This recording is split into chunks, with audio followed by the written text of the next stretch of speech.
ఆ దుర్దినాల్లో ఆ చావే వాళ్ళకి తీగుంటుంది. అది అందరికీ వస్తుంది. ఈరోజు సత్తువులు చూసుకుని, మన రంగులు చూసుకొని, మన నెగనెగల ఆకారాలు చూసుకుని పర్లేదులే అనుకున్న ఒక మబ్బు మనల్ని కమ్మేసింది. ఈ లోకంలో ఈ యొక్క వ్యామోహాలు మనల్ని కమ్మేశాయి. మన జీవితాలు గందరగోళం అయ్యే రోజులు ఉన్నాయి. చిన్న పిల్లలకు లోకువైపోతాం, లేచినప్పుడు లోకువైపోతాం, ప్రాణ స్నేహితులుగా సేమైపోతాం, ప్రేమించిన వారు తిరగబడిపోతారు. ఎవరు మనతో ఉండరు, అందరూ మనల్ని వదిలిపోతారు. ఈ మధ్యకాలంలో చదివిన వార్త ఏంటో మీరు చూసారు లేదో, తెలంగాణ కేసీఆర్ కొడుకు కేటీఆర్ గారు స్టేట్మెంట్ ఇచ్చాడు. ఆ వార్త ఏమిచ్చాడు? తెలంగాణ రాష్ట్రంలో కొడుకులు కూతుర్లకి అన్నీ పనిచేసిన తర్వాత ఆ పెద్ద ఆయనకు గుప్పడి మెతుకులు పెట్టడానికి వాళ్ళు వంతులు వేసుకుంటుంటే, ఆ వంతులు వేసుకుంటున్నారన్న వార్త పెద్ద ఆయనకి వినబడినప్పుడు తన కట్టెలు తానే పేర్చుకొని, తన నిప్పు తానే చేతి పట్టుకొని దాని మీద కూర్చొని తన దేహానికి తానే నిప్పెట్టుకుని చచ్చిపోయాడు. కేటీఆర్ గారు చెప్పారు మొన్నే, తన నిప్పును తానే వెలిగించుకున్నాడు. ఎందుకు వెలిగించుకుని ఎంక్వైరీ చేసి చెప్తున్నారు. గుప్పెడి మెతుకులు పెట్టడానికి నువ్వెట్రా నలుగురు కొడుకులు పంచుకుంటుంటే ఇది తట్టుకోలేక, అవమానం తట్టుకోలేక, నా గుప్పెడి మెతుకులు పెట్టడానికి ఏడుస్తారని ఆత్మహత్య చేసుకుని చచ్చిపోయాడు. ఎక్కడో కాదండి. ఓ విషయం చెప్పనా, అలాంటి రోజులు నీకు వస్తాయి, నాకు వస్తాయి.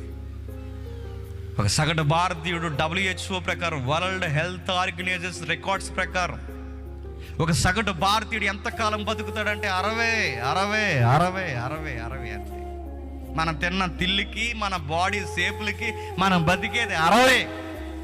ఈ 60లో కూడా గ్యారంటీ లేదు. మనం బతికేది 60 అయితే ఇప్పుడు అడుగుతున్నా, నాకు 30 దాటాయి, ఇంకా నా బండి ఇంకెంతకాలం వెళ్తుంది చెప్పండి? ఒక 30.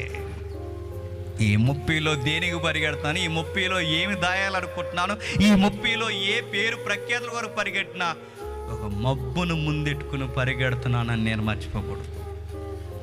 30 దాటి నాకే 30 ఉంటే, నాకన్నా పెద్ద బళ్ళు ఉన్నాయి ఇక్కడ 40. ఇంకా మీకెంత ఉంది ఫిగర్ చెప్పండి? 20.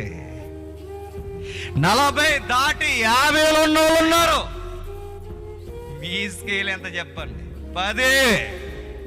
ఇప్పటికే 60లో ఉంటే రోజులు భోగమంటే రెడీగా ఉండండి. అయిపోయి ఒక సగటు భారతీయుడు నేను చావను అన్నవారు ఎవరు ఉన్నారు చెప్పండి? ఈ ఏదికి మీద కానీ ఏదికి కింద కానీ ఎవరు లేరు. ఎవడో అన్నాడట, మొలకెత్తిన ఇత్తనాలు తింటే బతుకుతామని. మొలకెత్తిన ఇత్తనాలు తింటేనే గ్యాస్ ఎక్కువైపోయి చచ్చిపోయారట వార్త. లేదు ఎక్సర్సైజ్ చేస్తే బతుకుతారంటే జిమ్ రూముల్లో చనిపోతున్నారు యాక్టర్లు. మార్నింగ్ వాక్ చేయండి అంటే వాకింగ్కి వెళ్ళాడట, అందరూ వస్తున్నారు, ఆయన రాలేదట. వాకింగ్లోనే చాలా దూరం చేయడాడు. వాకింగ్లు బతికించు, మొలకెత్తిన ఇత్తనాలు బతికించు. దుర్దినాలు అంటే ఆ నచ్చని రోజులు ఒక 10 రోజులు వాయిదా వేసుకోగలమేమో తప్ప అల్టిమేట్ ఆన్సర్ ఏంటి చెప్పనా? ఏడుస్తూనే చనిపోతాం. మరి అలాంటి రోజులు, అలాంటి భయాందోళన జరగకూడదంటే ఏం చేయాలి? సొలొమోను గారు ఒక ధైర్యం ఇచ్చే మాట అన్నాడు, సృష్టికర్తను స్మరణకు తెచ్చుకో. ఇప్పుడు రండి ప్రసంగి గ్రంథం 12వ అధ్యాయం, త్వరగా ప్రసంగి గ్రంథం 12వ అధ్యాయం ముగించుకుందాం. ప్రసంగి గ్రంథం 12వ అధ్యాయం మొదటి వచనం. దుర్దినాలు రాకముందే ఇప్పుడు వీటి యందు నాకు సంతోషము లేదని నీవు చెప్పు సంవత్సరములు రాకముందే తేజస్సునకు సూర్య చంద్ర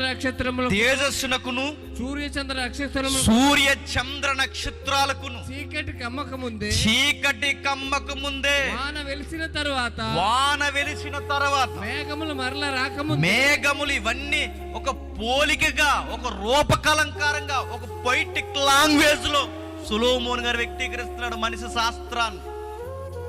మబ్బులు కమ్మడం ఎలా ఉంటుందో మన జీవితానికి కూడా మబ్బులు పడతాయి. మబ్బులు పోయిన తర్వాత వెలుగులు ఎలా కనబడతాయో ఈ బతుకుల్లో కూడా ఒక రోజు ఆశ్చర్యకరమైన వెలుగులు కనబడతాయి. వాన వెలిసిపోయిన తర్వాత వాతావరణం ఎంత చిత్తడిగా ఉంటుందో మానవ బతుకు అంత్య దినాలు కూడా అంత చిత్తడిగా ఉంటుంది. ఇదంతా ఒక పద్య భాగం రాస్తున్నాడు చూడండి. ఇంకా కిందకి అంటున్నాడు చూడండి, నీ బాల్య దినములందే, నీ బాల్య దినాలు యందే నీ సృష్టికర్తను స్మరణ తెచ్చుకో. బాల్య దినాలు. ఇంకా కిందకి, ఆ దినమున ఇంటి కావలి వారు వణుకు, ఆ దినమున ఇంటి కావలి వారు వణికెదరు, బలిష్ఠులు వంగెదరు, విసరువారు కొద్దిమంది ఒకటి, ఇసురువారు కొద్దివారు. బలిష్ఠులంటే నీ కండలు, నీ తొడలు, నీ సత్తువ, నీ నడుము, నీ ఏవైతే నీ బలమని ఫీల్ అవుతున్నాయో ఆ రోజు వంగిపోతాయి. ఒకప్పుడు అక్కడున్న బకెట్ ఎలా తీసేస్తాం, అక్కడున్న బస్తా ఎలా లేక తీసేస్తాం. చాలా మంది చెప్తారు, మా తాత 2 బస్తాలు ఒకసారి మోసేసేవాడని. కానీ తాతకు ఒక అల్టిమేట్ టైమింగ్ ఉంది. ఆ తాత బకెట్ కాదు 2 బకెట్లు మోసేవాడు, బకెట్ కాదు బస్తాలు మోసేవాడు. ఆ తాతకి వయసు అయిపోయిన తర్వాత గ్లాసు నీళ్లు కూడా లేక, ఎప్పుడైనా వాళ్ళు నీళ్ళు తాగుతున్నప్పుడు చూడండి ఇలా వణికిపోతుంటారు.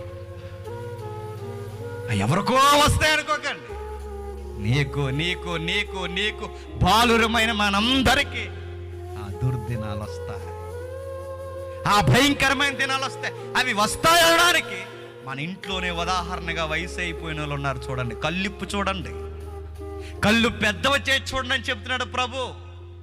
వారి జీవన విధానాన్ని చూడండి. ఒకప్పుడు పెద్ద పెద్ద బరువులు మోసేవారు. ఇంకేమైందట, తెరగటి రాళ్ళు ధ్వని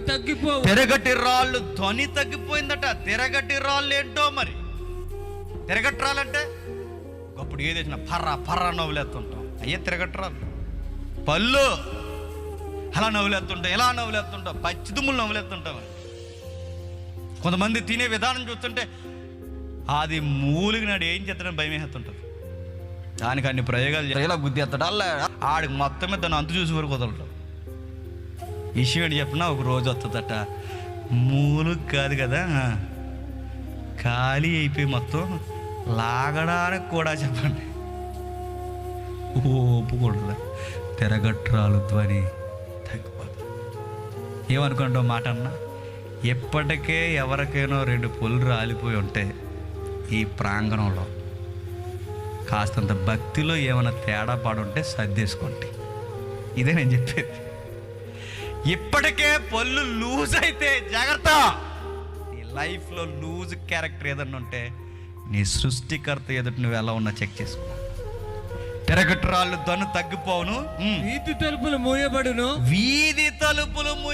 తలుపులు మన ఇల్లు, ఈ దేహం ఇల్లు అయితే ఈ ఇల్లుకి తలుపులే ఈ కళ్ళు అవి మూసేస్తాయి, మబ్బు పట్టేస్తాయి. ఆ నల్లని గుట్టు మీద తెల్లటి పువ్వులు పూసేస్తాయి. ఆ కంటి పాపను మూసేసే భయంకరమైన పొరలు కమ్మేస్తాయి. వచ్చింది మనవడో మనవరాల్లో, వచ్చింది భార్యో లేకపోతే కోడలు, తెలియనంత స్పష్టత లేని కళ్ళు మూసుకుపోతాయి. బాగోదండి ఆ రోజు. పళ్ళు ఊడిపోతాయి, కళ్ళు కనబడకుండా పోతాయి. పెట్ట కోతకు మన గుండె ధడని కొట్టుకుంటుంది. శబ్దాలు వినబడక కొంతమంది నిశ్శబ్దమైపోతారు. ఎత్తు చోటుకు భయపడతారు. మార్గముల యందు భయంకరంగా కనబడతాయి.